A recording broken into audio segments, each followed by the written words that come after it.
Have you ever thought your family, the safest place, could become your deepest pain? I'm Rachel Miller, 30, a marketing exec in Denver, Colorado, and this story starts with a day I'll never forget. I just wrapped a grueling business trip in San Francisco, exhausted but thrilled to fly home early to surprise my daughter Ellie, my 8-year-old who I love more than life. Ellie's my adopted daughter. I took her in at 24 after her parents died in a horrific car crash. But walking into our house, everything shattered. There was Ellie, kneeling on the cold kitchen floor, tears streaming, tiny hands scrubbing tiles with a brush. "Mommy, I'm sorry, I spilled water." Her voice trembled, a desperate plea. My heart stopped. That moment, I knew blood doesn't make a family. Family protects you. And that day, I realized Ellie's grandparents had broken everything. I've spent my life balancing a marketing career and single motherhood, but Ellie's always my priority, my heart walking outside my body. 6 years ago, I met Mark Miller at a Denver barbecue. He didn't just marry me. He loved Ellie like his own, legally adopted her, and we built a happy family. But from day one, I noticed the cold glint in my in-laws' eyes, Walter and Helen Miller, when they hugged Ellie. Polite, but their hearts never opened to her. And that moment in the kitchen, I saw their bias had gone too far, far enough to leave my daughter alone, crying while they took their biological grandkid to Disneyland. Can you imagine that?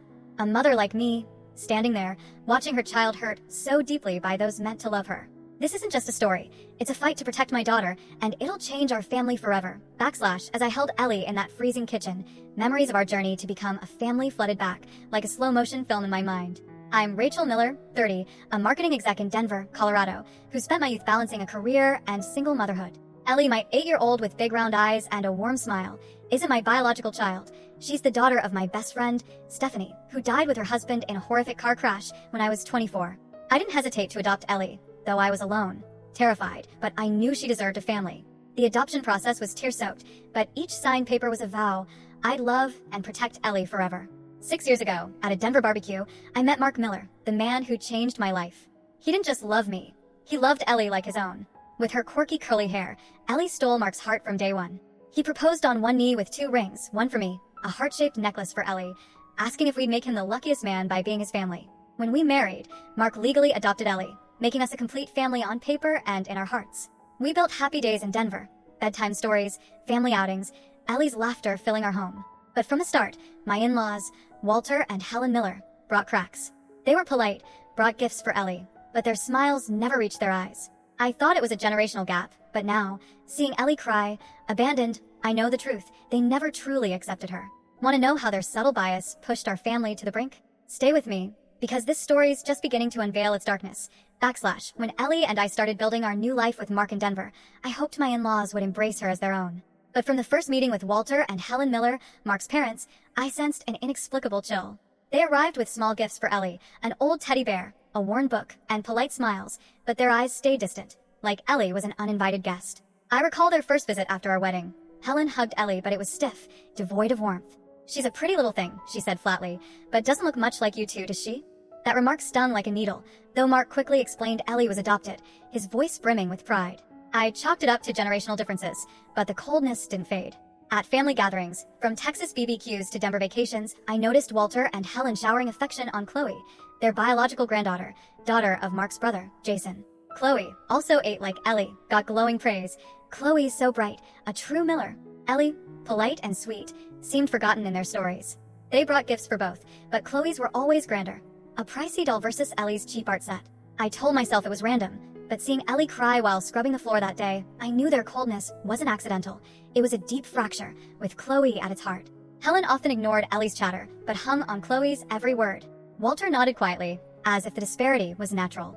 I tried to overlook it, hoping they'd change, but now, with Ellie abandoned, I know I was wrong. Their coldness wasn't just attitude, it was a silent rejection, pushing my family to the edge. Want to see how those small, painful signs piled up? Stay with me, as the darkness in this family starts to show clearer than ever. The subtle but sharp details began to cut like knives. At a Thanksgiving dinner in Denver, Walter took a family photo, but when posted online, only Chloe was in focus, Ellie blurred in the corner.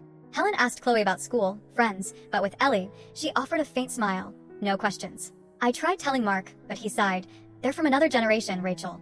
They'll come around." I wanted to believe him, but my heart knew better.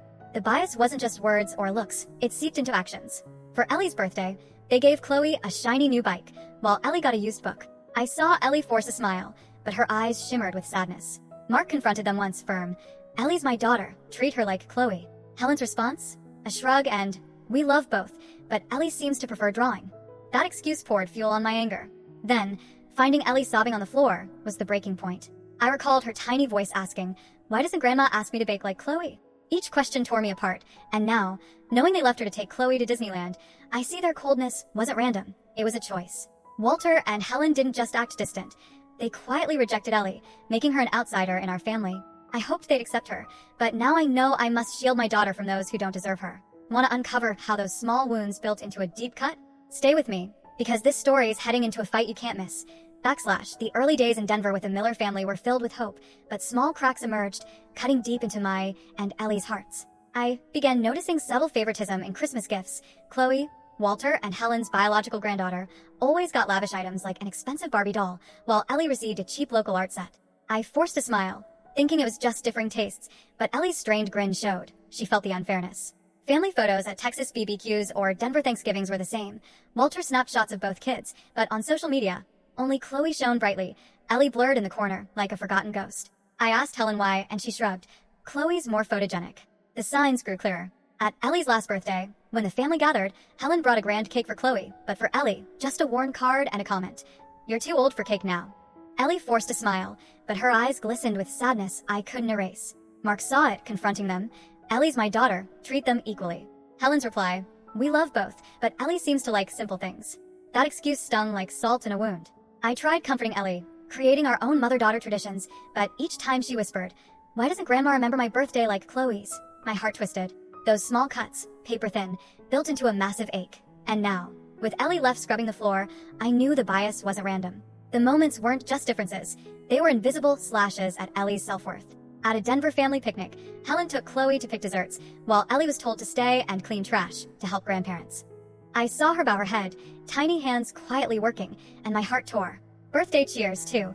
Chloe got a loud song with applause, while Ellie received a curt nod from Walter, as if her special day wasn't worth noting. Mark tried talking to them, but Helen's response was always, "Chloe's our blood. Ellie needs to learn independence." Those words slapped me, the woman who'd sacrificed to raise Ellie as my own. I started noting these slights, unequal gifts, photos missing Ellie, forgotten wishes, as evidence of the injustice she endured. Ellie, only 8, began feeling the difference. "Mommy, why doesn't Grandma love me like Chloe?" Her question echoed in my mind nightly, an accusation against those meant to be family. Then, finding Ellie scrubbing the floor alone while they took Chloe to Disneyland, I knew those small signs had led to a gaping wound, one I had to heal. Want to hear how Ellie started questioning herself? Stay with me, because this story's about to hit your heart. Life in Denver with the Miller family turned into a silent battle, and Ellie, though only 8, began to feel the cuts I couldn't shield her from. After moments where Chloe was whisked off by Helen to pick desserts while Ellie cleaned trash, after family photos left her blurred out, Ellie started asking questions, small but heavy, weighing on my heart like stones. One evening, curled up on the sofa watching a movie, Ellie looked up with her big round eyes and whispered, "Mommy, why doesn't Grandma ask me to bake like Chloe?" Her voice trembled, as if dreading the answer might hurt more. I pulled her close, forcing a smile, but inside, I knew the favoritism had planted doubts in her mind. "Grandma has her own way, sweetheart," I said, but the comfort felt like a fleeting breeze, too weak to erase the sadness in Ellie's eyes. The questions didn't stop. Why didn't my birthday have a cake like Chloe's? Or, does Grandma love me, Mommy? Each one a knife twisting in my chest, forcing me to face the truth that she was questioning her worth. Mark noticed, trying to talk to Helen and Walter, but their responses were cold excuses. Ellie needs to learn independence. Chloe needs encouragement. Those words poured fuel on my anger, and I saw Ellie change. She grew quieter, often sitting alone with her art set, retreating into her own world. I tried to make up for it with mother-daughter picnics, but when Ellie asked, "Does Chloe get to play with Grandma and Grandpa?" my heart clenched. Then, the day I found her scrubbing the floor alone, I knew those questions weren't just curiosity. They were a cry for help. Ellie started blaming herself. Did I do something bad so Grandma doesn't like me? I held her, silent tears falling, vowing she'd never feel that way again. But the biggest question lingered. How do I protect her when family is the source of pain? Mark hoped they'd change, but I no longer believed it. Their bias had gone too far, and a fight was coming. Want to see how I faced that gut-wrenching choice? Stay with me, because this story is about to hit a challenging turn, /. As Ellie's questions grew heavier in my heart, the pressure of juggling my career and motherhood in Denver bore down harder. I'm Rachel Miller, a marketing exec who spent 6 years building a career at a major firm, but Ellie's always my top priority. Then one day, my boss called me into a meeting announcing a critical San Francisco conference, a chance to land a big client, but it meant 3 days away. I hesitated, glancing at my watch. Ellie was at school, and I didn't want to leave her with my in-laws acting strange. Mark, my husband, reassured me. I've got this school drop-offs, dance class, homework. We'll have a fun daddy-daughter weekend. I nodded, uneasy but swayed by Ellie's bright smile as she hugged me. Go, Mommy. I'll help Daddy build a birdhouse. That grin pushed me to agree, though my gut churned. But 2 days before my flight, Mark got an urgent call from his New York office. A major client threatened to pull out, and as a senior manager, he had to fly out immediately. We scrambled for childcare. Our regular sitter was at college. The backup was booked. Mark sighed. What about my parents watching Ellie? They've been asking to bond with her. I froze, recalling their favoritism, unequal gifts, photos missing Ellie, her heartbreaking questions. You sure? Your mom and dad, I trailed off, but Mark cut in. They'll be fine. It's just 3 days. I'll be back before you. I looked at Ellie, saw her nod, and reluctantly agreed, hoping this was their chance to embrace her. Deep down, I knew something was off. The morning I flew out, Helen and Walter arrived with overnight bags, Helen giving a thin smile. We'll manage just fine, Rachel. One child's no trouble. I knelt, hugging Ellie. Be good for Grandma and Grandpa. I'll call every night. Ellie whispered, I love you, Mommy. And I left, heart heavy. On the flight to San Francisco, I tried focusing on my presentation, but my mind stayed with Ellie. I'm a mom, but also a worker, and Denver life taught me balancing both is a relentless fight. The conference was intense, demanding clients, packed schedules, but each night I called Ellie. The first night, she answered softly. Grandma made me clean my toys twice, said I'm messy. I frowned, assuming it was their house rules, soothing her. Just 2 more days, sweetie. The second night, Walter picked up. Ellie's eating, she'll call back, but no call came. I tried again, Helen answered, annoyed. Ellie's asleep, worn out from playing. Unease gnawed at me, but I brushed it off, thinking she was just tired.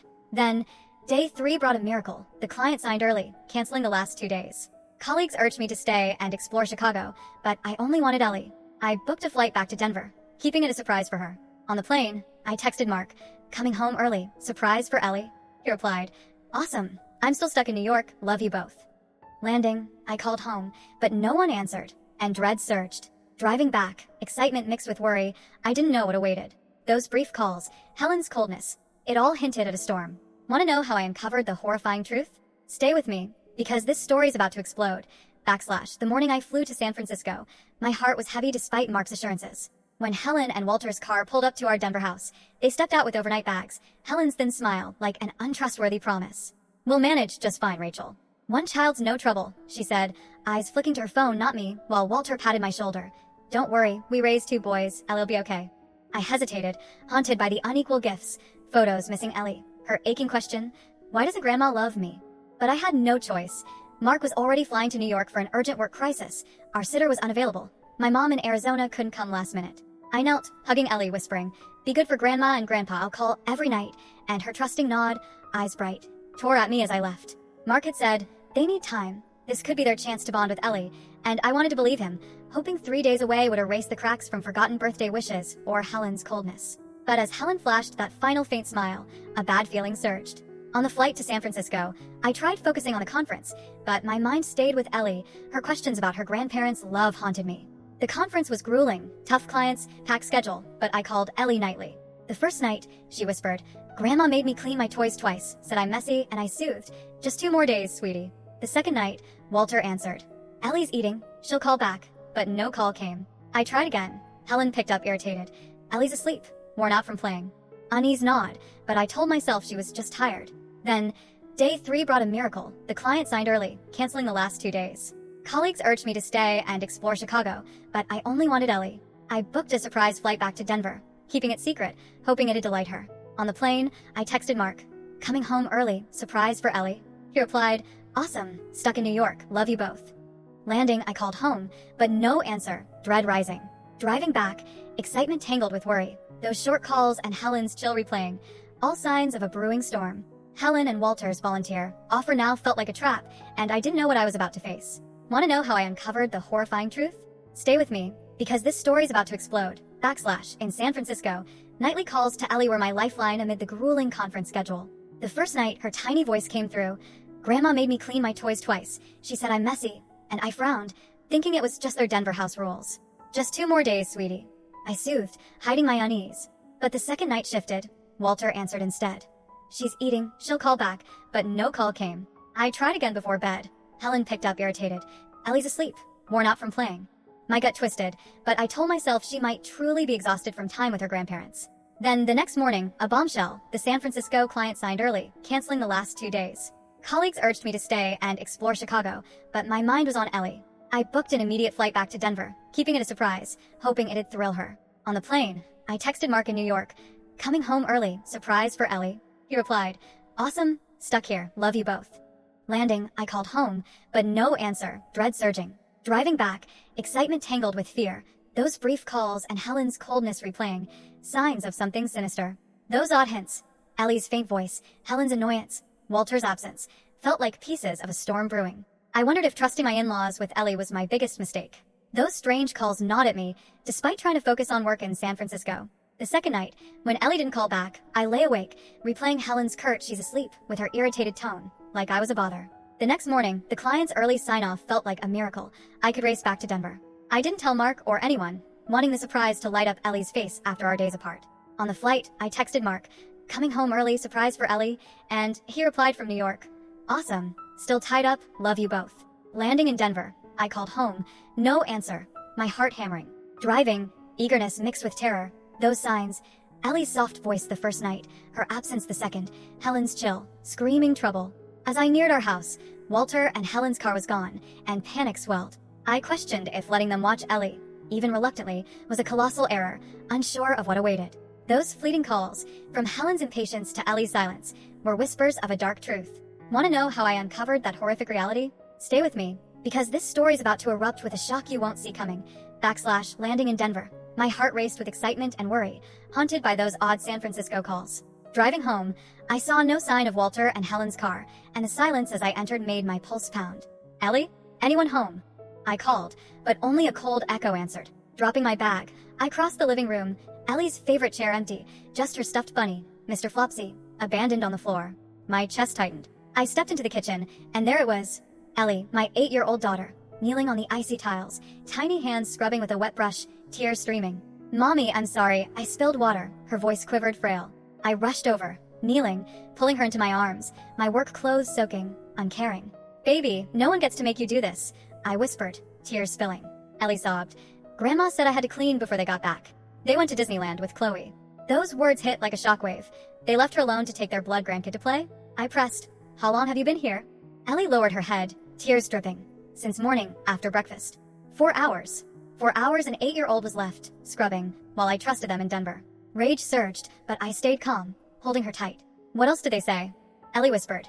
"Grandma said I don't deserve to go because I'm not their real grandkid." My heart shattered. I checked her hands, red, raw, knees bruised from kneeling.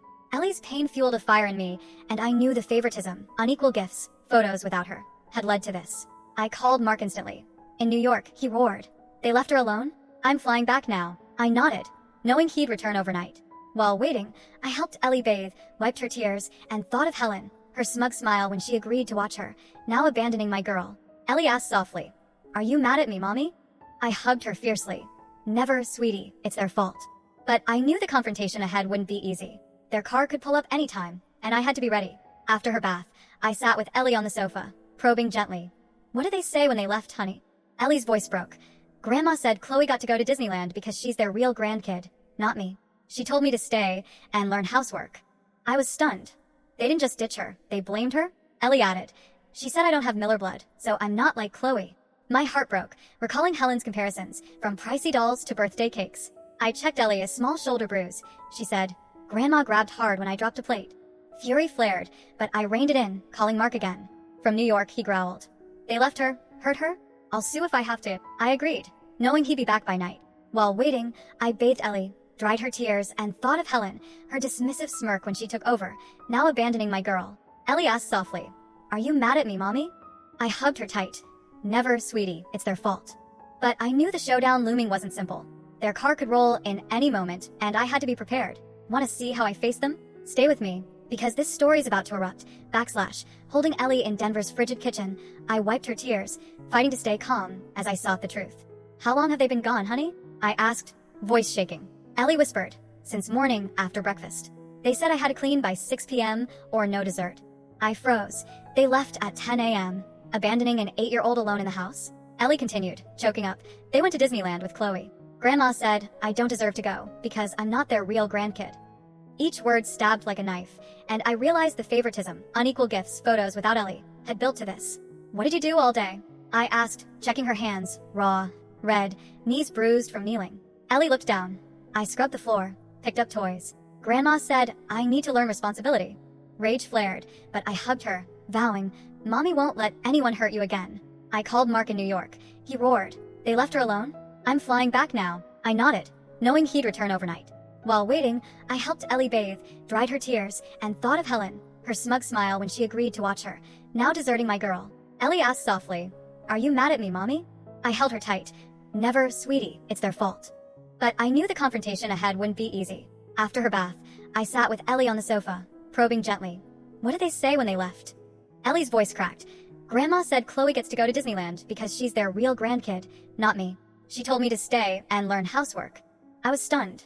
They didn't just ditch her, they blamed her? Ellie added. She said I don't have Miller blood, so I'm not like Chloe. My heart broke, recalling Helen's comparisons, from pricey dolls to birthday cakes. I checked Ellie a small shoulder bruise, she said. Grandma grabbed hard when I dropped a plate. Fury surged, but I reined it in, calling Mark again. From New York, he growled. They left her, hurt her? I'll sue if I have to. I agreed, knowing he'd be back by night. While waiting, I tucked Ellie into bed, thinking of Helen, her dismissive smirk sowing pain. Ellie asked, Do you hate me, Mommy? I hugged her. Never, you're my everything. But I knew the battle looming would decide everything. Want to see how I faced them? Stay with me, because this story is about to erupt. After holding Ellie on the Denver sofa, I wiped her tears, gently probing to grasp her pain. What did they say when they left you alone, Ellie? I asked, voice trembling. Ellie bowed her head, her voice breaking. Grandma said I don't deserve Disneyland because I'm not their real grandkid. She said Chloe could go because she has Miller blood. Each word stabbed like a knife, and I recalled Helen's comparisons. Pricey dolls for Chloe, cheap art sets for Ellie. Ellie continued. She yelled at me for dropping a plate, grabbed my arm so hard it bruised. I checked her shoulder, a small bruise, and fury ignited in me. Does it hurt? I asked. Ellie shook her head, a little, but she said I'm clumsy, not like Chloe. I hugged her, tears falling. You're not clumsy. You're perfect to me. Ellie whispered, but Grandma said I'm not really family, so I have to learn housework. My heart shattered. They didn't just abandon her. They sowed self-doubt in her mind. I called Mark in New York. He roared. They said she's not family? I'll sue them for abuse. I nodded, knowing he'd fly back that night. While waiting, I soothed Ellie to sleep, but my mind reeled. Helen's smug smile when she agreed to watch her now left emotional scars on my girl. Before dozing off, Ellie asked softly, Do you hate me, Mommy, because I'm not Daddy's real kid? I held her tight. Never. You're our everything. But I knew the looming confrontation would shape our family's future. As Ellie slept, I called Mark again, detailing. They said she's not a Miller, even bruised her. Mark shouted. I'm back tonight. They're done near her. I agreed, steeling myself. When Ellie woke, I sat beside her, asking, Did they do anything else, honey? Ellie said, She made me clean toys, wash dishes, while Chloe played games.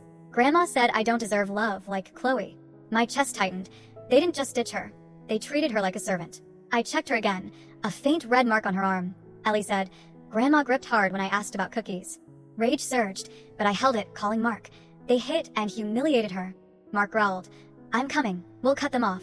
I nodded, knowing he'd return from New York by night. While waiting, I tucked Ellie back to sleep, thinking of Helen, her dismissive smirk planting doubt in my girl. Ellie asked, Does Daddy hate me? I hugged. Never. You're our daughter. But I knew the fight ahead would change everything.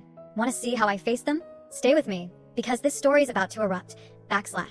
When Helen and Walter's car roared into the Denver driveway, I stood in the living room, fury burning after finding Ellie scrubbing the floor alone. The door swung open, Helen strode in with Disneyland bags, smirking. Amber, back early? I stepped forward, voice icy. You left Ellie alone for 4 hours, made her scrub floors, while taking Chloe to Disneyland. That's neglect. Helen froze, Walter frowned. Don't exaggerate. She needed to learn responsibility. I roared. Responsibility? An 8-year-old left crying, bruised? You call that care? Helen deflected. She spilled water, had to face consequences. I pointed to Ellie's shoulder bruise, her cowering behind me. This is consequences? You grabbed her hard enough to mark her. Walter stammered. We didn't mean it, just teaching her. I cut him off. Teaching by saying she's not family? By abandoning her. Mark's voice blared from New York on speaker. Mom. Dad. I heard it all. You ditched my daughter, insulted her. That's abuse. Helen shrieked. Don't say that. We're her grandparents. Mark snapped. Not anymore. I'm coming to kick you out, I added. You're leaving this house now, and you're done near Ellie. Helen raged. You can't ban us. I stayed calm. I can and I will. Ellie's my daughter. No one hurts her without paying. Walter tugged Helen. Let's go. We'll talk to our lawyer. I hugged Ellie, saying, You did nothing wrong. It's their fault. But I knew a legal battle loomed. Want to see how Mark stood up? Stay with me. This story is about to explode. As Helen and Walter prepared to leave Denver, the air was taut as a wire. Helen spun back, snarling. You'll regret this, Amber. We're Mark's family. I shot back. Family doesn't abandon kids. You left Ellie alone, humiliated her. That's abuse, not love. Walter interjected. We meant well. She needed discipline. I scoffed. Discipline is hitting her, saying she's unworthy? Ellie told me, you gave Chloe cookies, toys, while making Ellie wash dishes, scrub floors. Mark called again from New York. Mom, Dad, I'm done. Ellie's my daughter, not a servant. Get out of my house. Helen sobbed. Mark, you can't choose your wife and kid over us. Mark growled. I choose my daughter, and I'll protect her. You don't deserve to be grandparents if you can't love her like Chloe. I added. From now on, any contact is supervised. You broke the law. I'll call the cops if needed. Walter silently pulled Helen away, but she screamed, You'll lose your family. I replied, I have my family, Ellie and Mark. You don't belong here anymore. Ellie clung to me, asking, Mommy, did I do something bad? I hugged her. Never, you're everything. Mark arrived that night, embracing us, saying, We'll sue if they try again. I nodded, knowing this boundary would change it all. Want to see how Mark defended Ellie? Stay with me, because this story's about to explode. When Mark stormed into our Denver home at midnight from New York, his eyes blazed with fury, but softened as he hugged sleeping Ellie. The next morning, we sat with her, explaining, Grandma and Grandpa did wrong, so they can't stay here anymore. Ellie nodded, eyes still red. Mark called Helen and Walter on speaker, voice steady. Mom, Dad, I heard everything. You left Ellie alone, told her she's not family. That's abuse, not love. Helen shrieked. Mark, you can't choose your wife and kid over us. Mark fired back. I choose my daughter. Ellie's mine, not your servant. Get out of my house. I added. No contact with Ellie, without supervision. You broke the law. Walter tried. We were teaching responsibility, but Mark cut him off. Responsibility isn't abandoning a child. I'll sue if you try again. Helen sobbed. You'll lose your family, Mark growled. My family's Ellie and Rachel. You don't deserve to be grandparents if you can't love her like Chloe. I hugged Ellie, saying, You did nothing wrong. It's their fault. Mark gripped my hand. We'll protect her, even if it means cutting them off. Ellie asked, Does Daddy hate me? Mark held her. Never. You're everything. But I knew a legal fight loomed. Helen called back, threatening. We'll sue you. Mark replied, Go ahead. I have proof. I braced myself, knowing this boundary would reshape everything. Want to see how we set those boundaries? Stay with me. This story's about to explode. After the call with Helen, tension hung heavy in Denver, but Mark stood firm. We sat with Ellie, explaining, Grandma and Grandpa can't see you alone anymore because they hurt you. Ellie nodded, asking, Did I do something bad? I hugged her. Never. You're perfect. Mark called again, voice cold. Mom, Dad, I made it clear. Ellie's my daughter, not your project. Stay out of her life unless supervised. Helen screamed, You're betraying family. Mark shot back. You betrayed us, ditching Ellie while taking Chloe to Disneyland. I added, We'll call the cops if you violate this. Ellie's my daughter. I choose her always. Walter stayed quiet, but Helen yelled, You'll regret this. Mark hung up. My regret is not protecting her sooner. I'll sue if I must. We hugged Ellie, deciding to lawyer up. Ellie asked, Do you hate Grandma and Grandpa, Mommy? I replied, No, but I hate how they treated you. Mark said, We'll rebuild our family with those who love you. I nodded, knowing a legal battle was coming, but Ellie's safety came first. Helen sent threatening texts, but we didn't flinch. Want to see how we locked in those boundaries? Stay with me, because this story's about to explode. After Mark hung up on Helen in Denver, we knew the fight wouldn't end with words. The next morning, we sat with Ellie, explaining, Grandma and Grandpa can't see you alone anymore because they did wrong. Ellie nodded, asking softly, Did I make them mad? I hugged her. Never. It's their fault. Mark called our lawyer, voice firm. We need legal boundaries. They abandoned Ellie, humiliated her. That's abuse. The lawyer agreed. You have a strong case. We can bar unsupervised contact. I added, I choose Ellie always. No one hurts her without consequences. Helen called back, threatening, You'll lose your family. Mark shot back. My family's Ellie and Rachel. You broke the law. We'll sue. We filed for supervised contact only, and Denver courts swiftly approved. Ellie asked, Do you hate Grandma and Grandpa, Mommy? I smiled. No, but I hate how they treated you. Mark said, We'll protect you, even if it means cutting them off. In the living room, Ellie drew, smiling for the first time in days, and I knew we'd done right. But Helen texted, We'll fight to the end. Mark replied, Try it, but Ellie's our priority. I held Ellie, vowing to keep her safe. As boundaries were set, Ellie's smile returned. We started therapy with Dr. Carter in Colorado Springs, helping her overcome abandonment fears. Mark told the lawyer, we want long-term supervision, no access unless they change. I added, Ellie's my daughter, I'll fight to the end.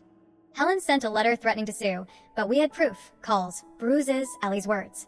The court ordered, supervised contact only. Ellie asked, can I see Chloe? I replied, yes, but safety first. Mark hugged her. You're our true family. I made a scrapbook, Why You Are Loved, listing why Ellie's special, her smile, her strength. Dr. Carter praised, she's healing. But I knew Helen's scars needed time. Mark said, we won't budge. Ellie's everything. I nodded, ready for what's next. Ellie asked, can you protect me forever, Mommy? I smiled. Always my love. A week later, Helen called begging to meet, but we refused without supervision. Mark said, they prove change with actions, not words. I agreed, knowing the fight wasn't over. Ellie drew a family picture, just me, Mark, and her smiling. This is my home.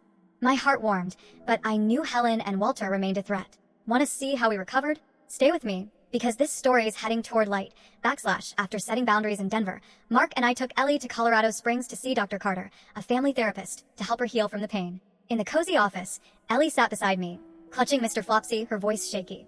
Do you think Dad won't love me anymore, since I'm not his real kid? The question tore at my heart, and Mark knelt, hugging her. Never, Ellie. You're my daughter, no conditions. Dr. Carter nodded gently.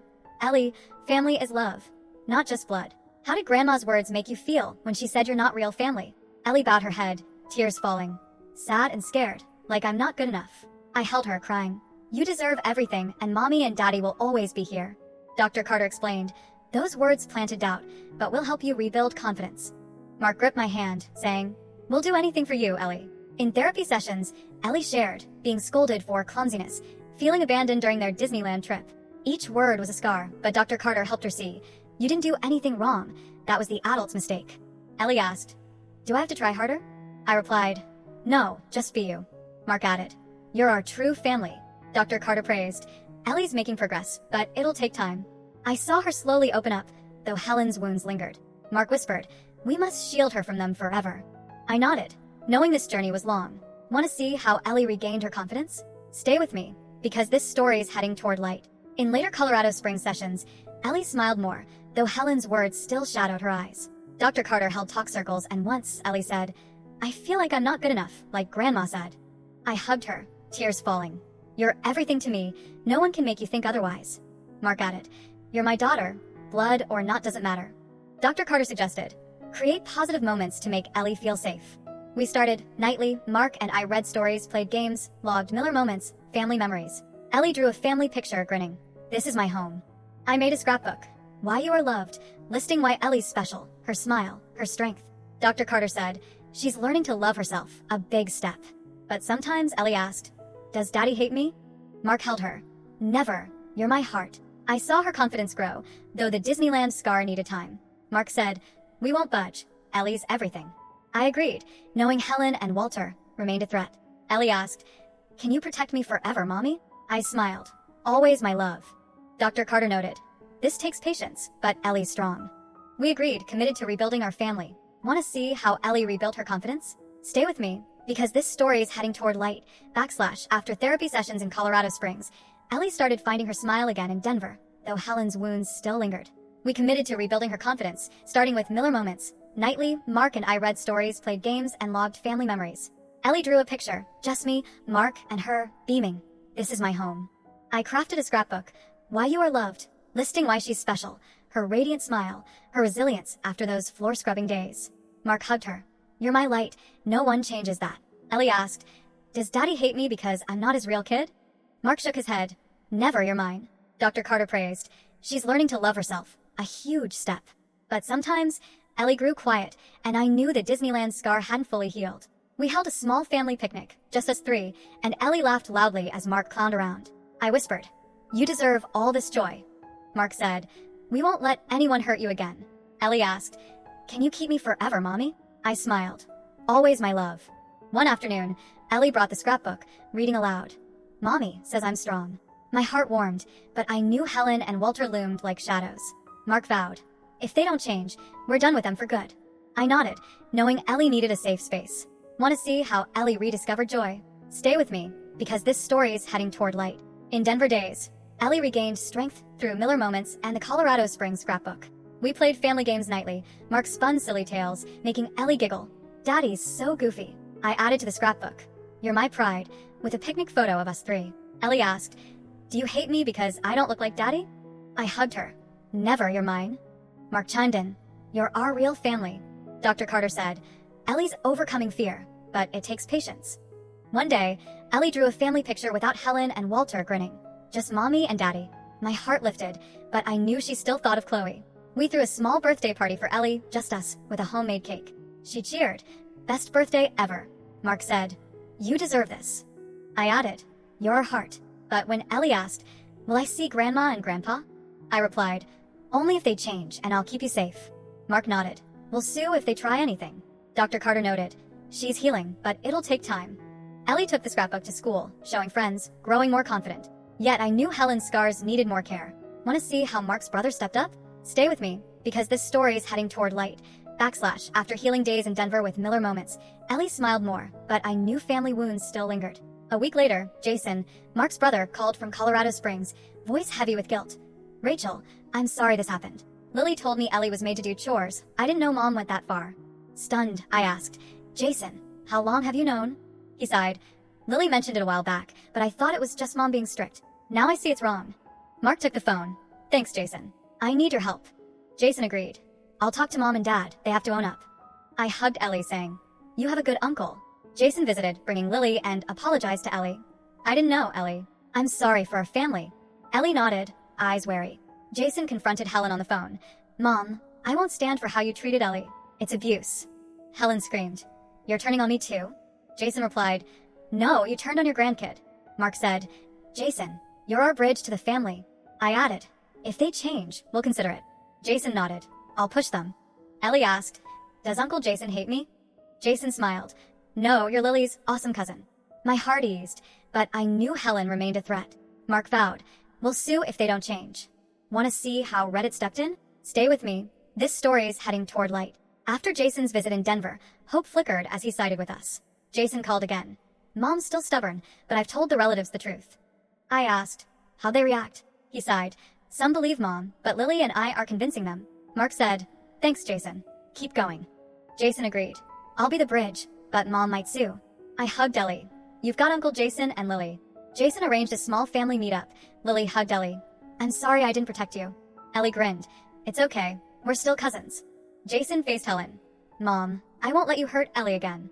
Helen yelled, "You're betraying me." Jason countered, "No, you betrayed your grandkid." Mark added, "If they don't change, we'll sue." I nodded. "Ellie's our priority." Dr. Carter praised, "Jason's a big step forward." Ellie asked, "Does Uncle hate Grandma and Grandpa?" Jason smiled, "No, but I want them to be better." A week later, Jason reported, "Mom's starting to rethink, but it'll take time." Mark said, "We'll wait, but won't budge." I added a scrapbook page. "Uncle Jason loves you." Ellie beamed, drawing a family picture including Jason and Lily. My heart warmed, but I knew Helen was still a challenge. Want to see how Reddit helped? Stay with me, because this story is heading toward light. After Jason sided with us in Denver, I sought support beyond family, posting our story on our /parenting and our /justnofamily. In the post, I detailed everything, from Ellie scrubbing the floor alone to Helen's claim she wasn't real family. I wrote, "They left my 8-year-old while taking their blood grandkid to Disneyland. Should I sue?" Within hours, hundreds of comments flooded in.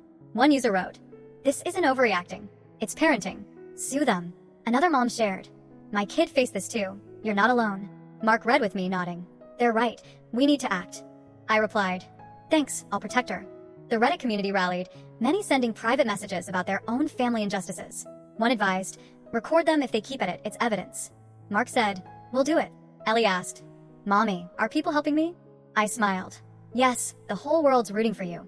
My heart warmed, but I knew Helen would fight back. Mark called Jason. "Keep working on the relatives." Jason agreed. "I'll tell the truth." I posted again. "Thank you all, we're fighting on." Want to see how a Reddit recommended therapist helped? Stay with me. This story is heading toward light. After the Denver post, our /parenting and our /justnofamily responses grew stronger, and I felt less alone. A Reddit messaged, "You need a therapist? I know someone in Colorado Springs." I reached out, and Dr. Carter, the recommended expert, called back.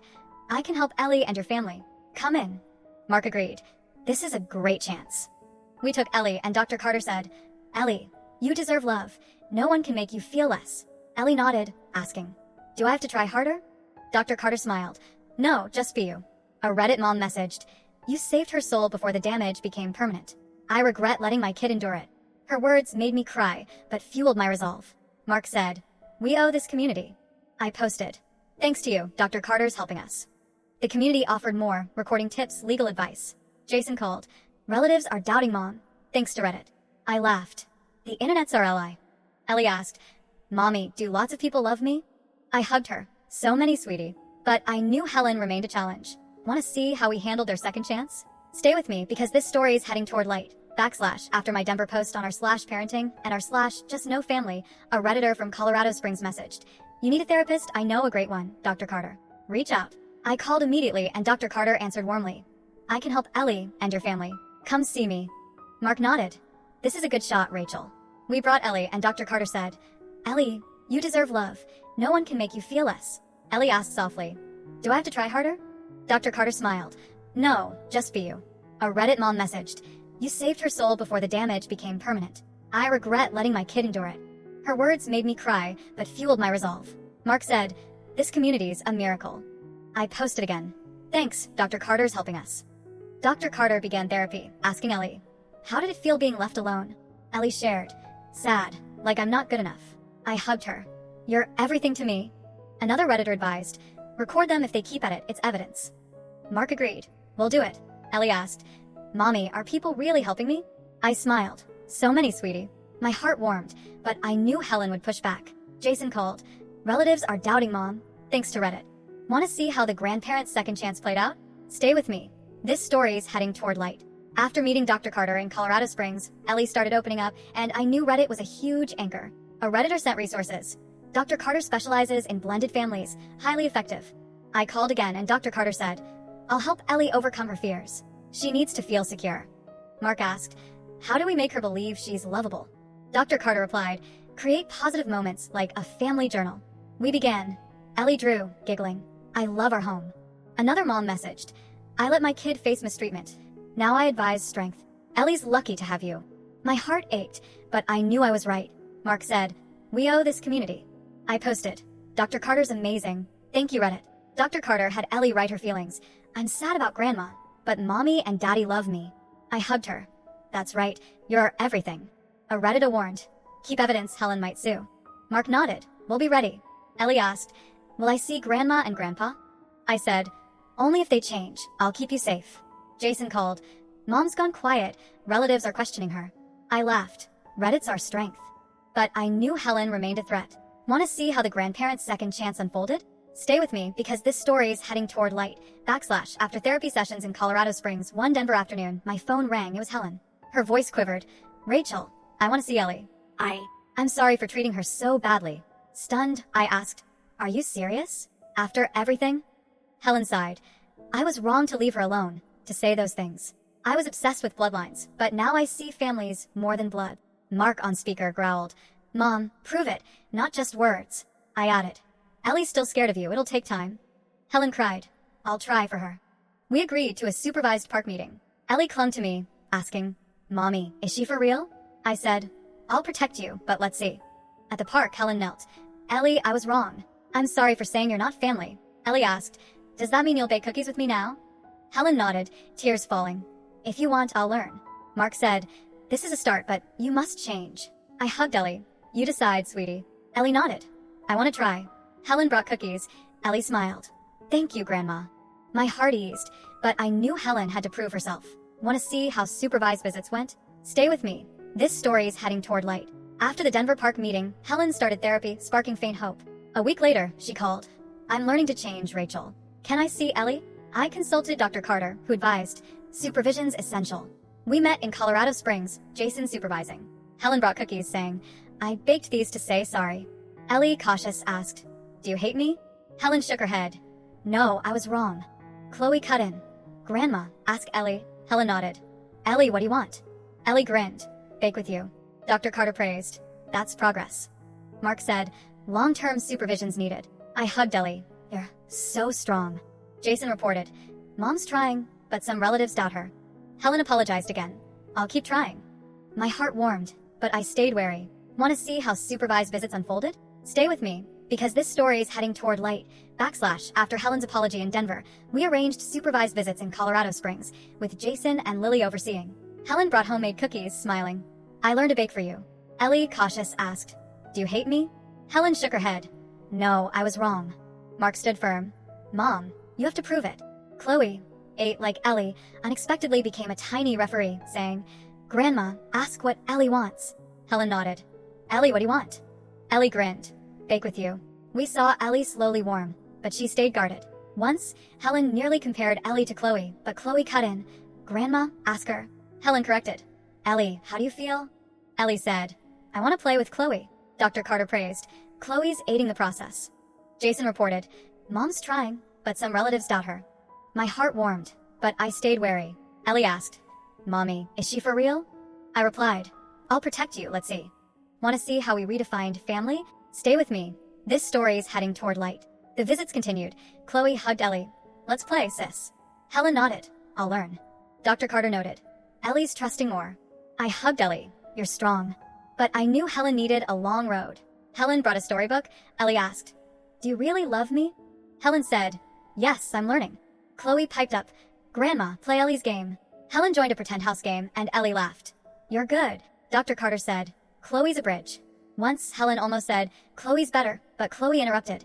Ellie draws awesome. Helen amended. Ellie, your art's beautiful. I hugged Ellie. You're a star. Jason updated. Mom's coming around. Helen brought more cookies. Ellie cheered. Yummy, Mark said. Supervision stays long-term. I agreed. Ellie decides. Ellie asked, Can I trust her? I smiled. Only if she proves it. My heart lightened, but I remained cautious. Want to see how we redefined family? Stay with me, because this story is heading toward light. A year after that horrific day in Denver, we brought Ellie to her elementary graduation in Colorado Springs, where she shone in a red cap and gown. Ellie strode across the stage, accepting her certificate, and the auditorium erupted in applause. I turned to Mark, tears falling. She's not our blood, but she's our heart. Mark hugged me. She's our family's light. Dr. Carter, seated beside us, praised. Ellie's overcome her fears. That's a victory. Ellie ran over, hugging us both. Mommy, Daddy, I did it. My heart warmed, recalling those days she scrubbed floors, doubting herself because of Helen's words. We snapped a family photo, just the three of us, no Helen or Walter, and Ellie beamed. This is my home. Helen sent a meeting request, but we declined without supervision. Mark said, they must prove change. Ellie asked, will I see Grandma and Grandpa? I replied, only if they're genuine. I'll protect you. A teacher approached, raving, Ellie's an outstanding student. Pride swelled in me, but I knew Helen's scars still needed time. Mark whispered, we did right. Want to hear the final message? Stay with me. This story's ending in light. After the Colorado Spring ceremony, Ellie clutched her, Why You Are Loved scrapbook, grinning. I'm real family. We held a small party in Denver, just us three, with a cake Ellie helped bake. Mark cheered. You're a master chef. I added, you're my pride. Dr. Carter called. Ellie's healing strongly, but keep supporting her. Ellie asked, Mommy, does Daddy hate me? Mark hugged her. Never, you're everything. Helen sent a letter begging to meet, but we insisted on supervision. Jason updated. Mom's trying, but relatives are split. Ellie drew a picture, our little family, and said, I don't need Grandma and Grandpa if they don't love me. My heart ached, but swelled with pride. Mark said, we choose you, no one else. I added a scrapbook page. You're a love. Ellie smiled. I love you, Mommy, Daddy. A friend raved. Ellie's so strong. I nodded, knowing she'd triumphed. But I stayed cautious. Helen's still a shadow. Want to hear the final message? Stay with me, because this story's ending in light. After Ellie's radiant elementary graduation in Colorado Springs, we sat in Denver, watching her draw our little family. I turned to the audience. Have you ever fought for your child, even against family? I stood up when Ellie was scrubbing floors, told she didn't belong because she's not blood. Mark added, we chose Ellie, no one hurts her. Ellie grinned. I'm happy with Mommy and Daddy. Dr. Carter messaged, Ellie's a beacon of resilience. I continued, if you faced injustice with your kid, comment your story. I read every one. Mark said, like, subscribe, hit the bell if you believe family is who protects you. Ellie waved.